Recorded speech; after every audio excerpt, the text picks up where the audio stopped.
আল্লাহ তাআলা বলেন, কুল, হে নবী আপনি বলুন। আমাদের প্রিয় নবী সাল্লাল্লাহু আলাইহি ওয়াসাল্লামকে আল্লাহ তাআলা লক্ষ্য করে বলেছেন, হে নবী আপনি বলুন আপনার উম্মতের নিকট, আমার বান্দাদের নিকট, ইন কুনতুম তুহিব্বুনাল্লাহ, তোমরা যদি আল্লাহকে ভালোবাসতে চাও, ফাত্তাবিউনি, তাহলে আমি মুহাম্মদের অনুসরণ করো।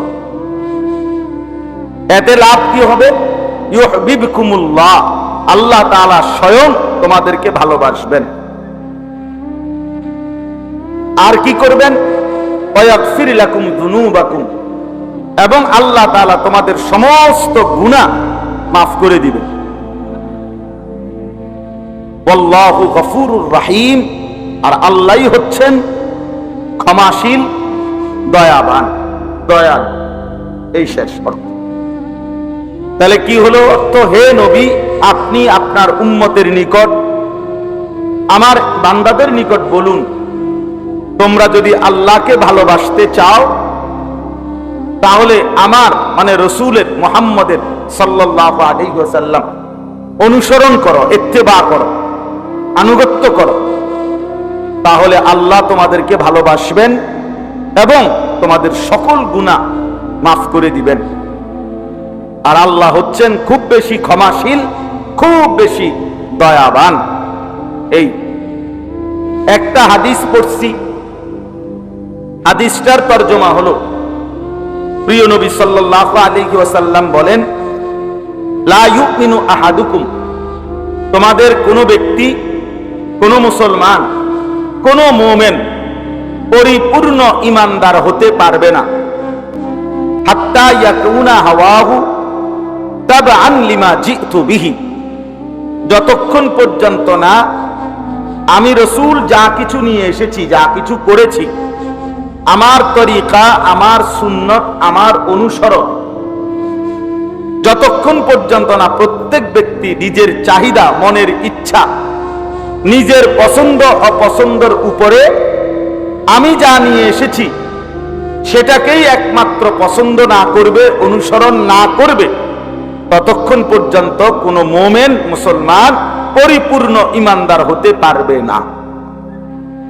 তাহলে মুমিন পূর্ণ হবে তখন নিজের ইচ্ছা, নিজের মনের চাহিদাকে কুরবানি করে, বিসর্জন দিয়ে রাসূলুল্লাহ সাল্লাল্লাহু আলাইহি ওয়াসাল্লাম 23 বছরে যা কিছু বলেছেন, করেছেন, সমর্থন দিয়েছেন, সাহাবায়ে কেরাম নবীজির থেকে যা কিছু বর্ণনা করেছেন, এই সব কিছুকে, সব ব্যাপারে পূর্ণ গ্রহণ না করবে ততক্ষণ পর্যন্ত ওই ব্যক্তি ঈমানের দাবিতে কামেল হবে না, পরিপূর্ণ হবে না। পরিচয় দিতে পারবে, ঠিক আছে, পরিচয় দেওয়া সহজ, কিন্তু সেটাকে বাস্তবায়ন করা, বুঝাইয়া দেওয়া, প্রমাণ করে দেওয়া, সেটা কঠিন। এই জন্য এই তরজমা শেষ। তাহলে হাদিসটার তরজমাও বললাম। কারেন্ট নাই? ও, এতক্ষণ কি চললো? আচ্ছা, এটা তো খটর খটর বাইরে গেল।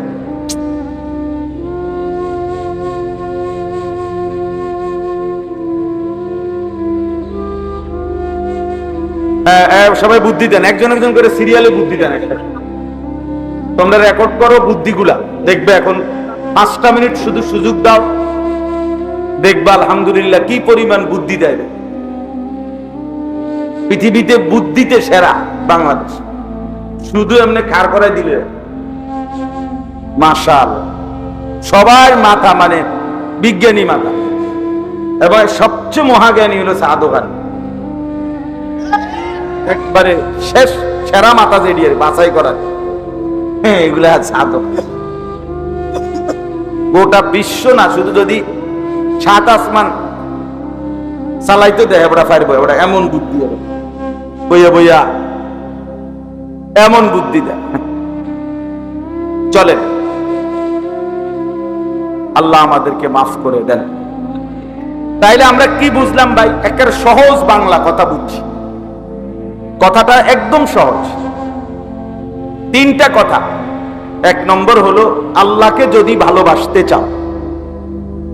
দ্বিতীয় কথা, নবী মুহাম্মদ সাল্লাল্লাহু আলাইহি ওয়াসাল্লামকে অনুসরণ করো। তৃতীয় কথা, আল্লাহ তোমাদেরকে ভালোবাসবেন এবং সব গুনাহ মাফ করে দিবেন। এই কয়টা কথা হইলো? মোটা দাগের তিনটা কথা।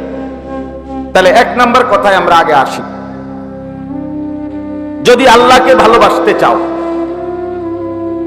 এই কথাটা আগে এভাবে বুঝেন, আল্লাহ তাআলা আমাদের যাদেরকে কালেমার দৌলত দান করেছেন, এই যে কালেমা লা ইলাহা ইল্লাল্লাহ মুহাম্মাদুর রাসূলুল্লাহ, এটা যে আমরা পড়তে পারি, সবাই পারি না? এটা বলেন তো সবাই।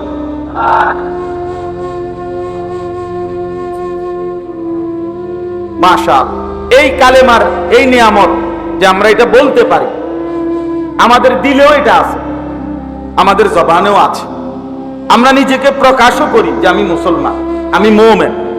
এই যে নিয়ামত আল্লাহ আমাদেরকে দান করেছেন, আল্লাহই দিয়েছেন। আল্লাহ তাআলা এই পৃথিবীর সব কিছু আল্লাহর দেওয়া নিয়ামত, সব সব আল্লাহই দিয়েছেন, আল্লাহই করেছেন। কিন্তু এক মানুষের উপরে আল্লাহর দেওয়া সবচেয়ে বড় নিয়ামত হলো ঈমান। সবচেয়ে বড় নিয়ামত কি? খোদার কসম, আল্লাহ যাকে ঈমান দিয়েছেন, ঈমান যে বুঝাই দিতে পারে, তো তাকে আল্লাহ তাআলা সবচেয়ে বড় সম্পদ এবং পরিপূর্ণ নিয়ামত দান করছে। ঈমানবিহীন সারা পৃথিবী যদি কাউকে 10-12 দেয়, সে কিছুই পায় না। ঈমানের মোকাবেলায় গোটা পৃথিবীর আসমান জমিনের এই পৃথিবীতে যা কিছু আছে তার কোনোটারই কোনো দামও নাই, 2 পয়সার কোনো মূল্য না, ওজনে নাই। নবী সাল্লাল্লাহু আলাইহি ওয়াসাল্লাম বলেন, কালেমা লা ইলাহা ইল্লাল্লাহকে যদি এক পাল্লাতে রাখা হয়, 7 আসমান জমিন এক পাল্লিতে রাখা হয়, তাহলে কালেমা লা ইলাহা ইল্লাল্লাহর পাল্লাটাই ভারী হবে, ভারী হবে। হাসরের ময়দানে এক ব্যক্তির 99টা গুনাহের খাতা, অর্থাৎ হাদিসে আছে এক একটা খাতা ওই 10 টিক্কা 20 টিক্কা খাতা না, এক মানুষের চোখের দৃষ্টি যতটুকু পর্যন্ত যায়, মাদ্দাল বাসার, এই পরিমাণ প্রশস্ত লম্বা দৈর্ঘ্য প্রস্থে মিলাইয়া স্কয়ার, এত বড় এক একটা খাতা। এরকম 99টা খাতা শুধু তার গুনাহ গুনাহ গুনাহ গুনাহ গুনাহ, নাফরমানি। কিন্তু তার কাছে ঈমানের দৌলত আছে। আল্লাহ তাআলা এই ঈমান টুকুর বদৌলতে আল্লাহ তাআলা ওই ব্যক্তিকেও মাফ করে দিয়ে জান্নাত দিয়ে দিবেন। কাউকে তৎক্ষণাৎ দিবেন, কাউকে একটি নির্দিষ্ট সময় জাহান্নামের আগুনে পোড়াইয়া আবার নতুন করে ধোয়াইয়া জান্নাত দিবেন। তাহলে ঈমানদারের চিরস্থায়ী জাহান্নামী হবে না। ঈমানদার কি হবে না? মুমিন চিরস্থায়ী জাহান্নামী হবে না, বরং 2 ভাবে জান্নাতে যাবে। এক তো নগদ তৎক্ষণাৎ, ঈমানের সাথে সাথে নেকিও বেশি, তো নগদ জান্নাত। আর ঈমানের সাথে যদি গুনাহ বেশি হয়, তো নির্দিষ্ট সময়ের জন্য জাহান্নামে যাবে, আর নির্দিষ্ট সময় পরে আবার জান্নাতি হবে। তাইলে ঈমান সবচেয়ে বড় সম্পদ, সবচেয়ে বড় পুঁজি।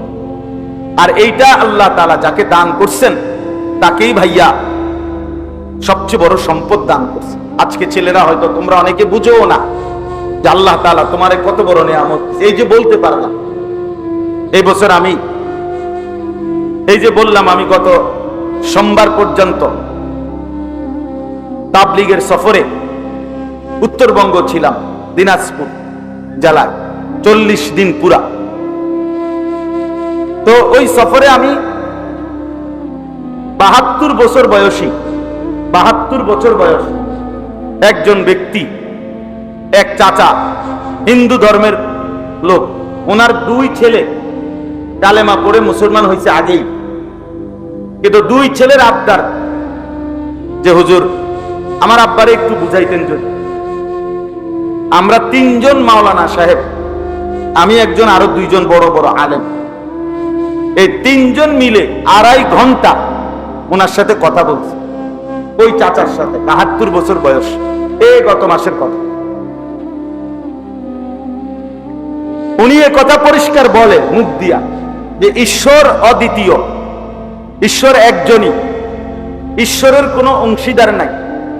এবং বলতেছে উনি যে আমি প্রতিমা পূজা করি না, আমি যদিও হিন্দু ধর্ম, আমি কি করি না, মূর্তির পূজা করি না, এটাও সে বলে।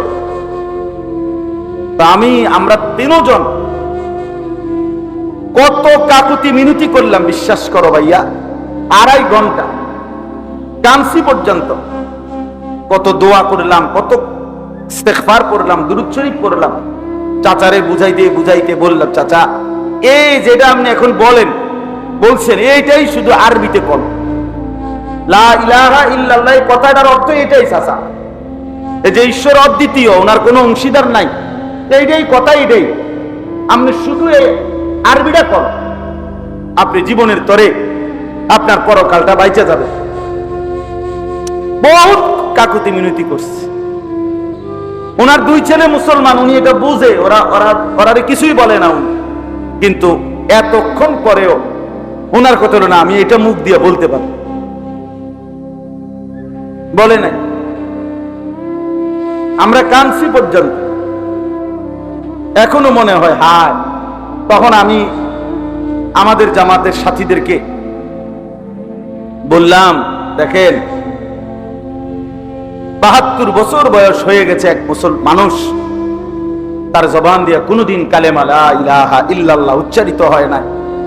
আর আমি আর আপনি, আল্লাহ তাআলার কি পরিমাণ দয়া, কত হাজার বার এই কালেমা আল্লাহ আমাদের জবান দিয়ে উচ্চারণ করাইছে। কত বড় নিয়ামত বাবা, বুঝো নাই?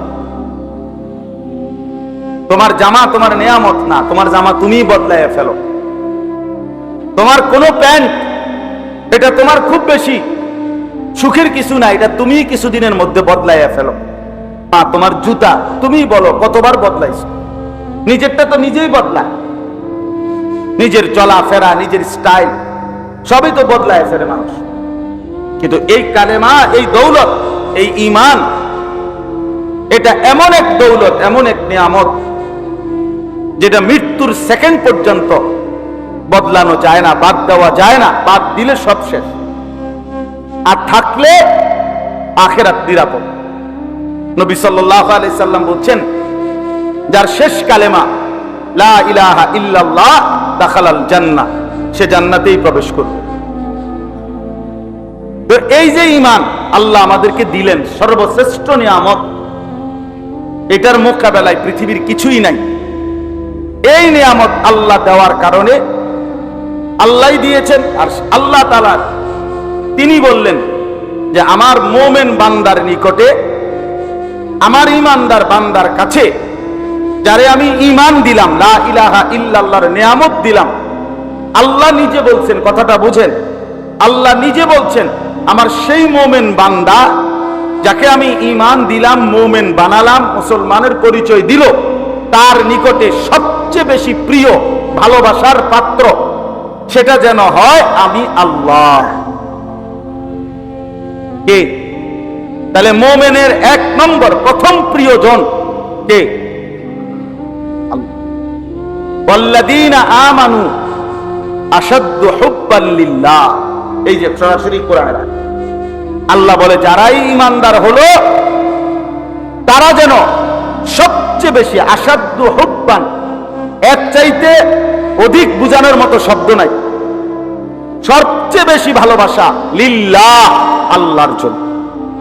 তার জন্য? আল্লাহর জন্য, আল্লাহর জন্য। সাহাবায়ে কেরামের, সমস্ত সাহাবীর বৈশিষ্ট্য কি ছিল?